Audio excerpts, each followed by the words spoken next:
I'm wondering how you deal with those situations where the natural tendency is to boil over or seek vengeance. Well,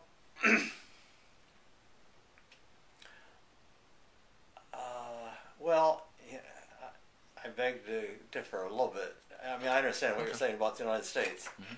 but after September 11th, you know, of 2001, we weren't about to forgive. I mean, as a society, we weren't about to forgive, whoever did this to us. And we were, I mean, it's partly the media and the political leadership, but we were raring to go and, kill these people that killed our people. And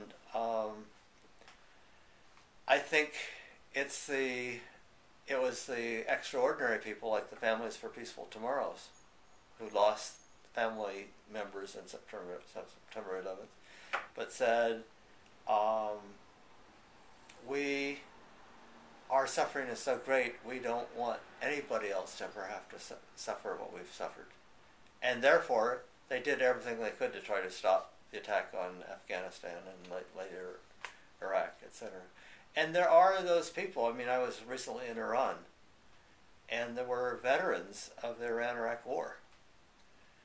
And I spent an evening with them and with people from Hiroshima.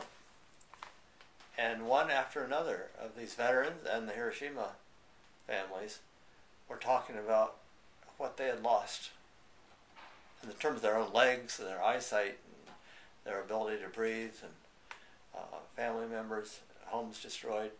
And not one of them talked about revenge, but rather, how are we going to build, a world where we don't do this to each other?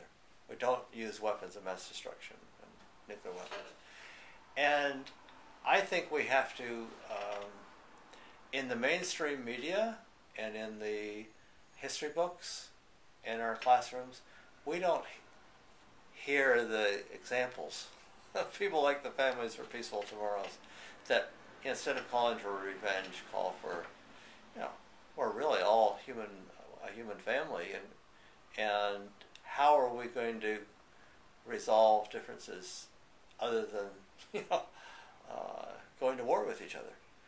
And I think there are certainly cultural differences, and there's blood feud, stuff.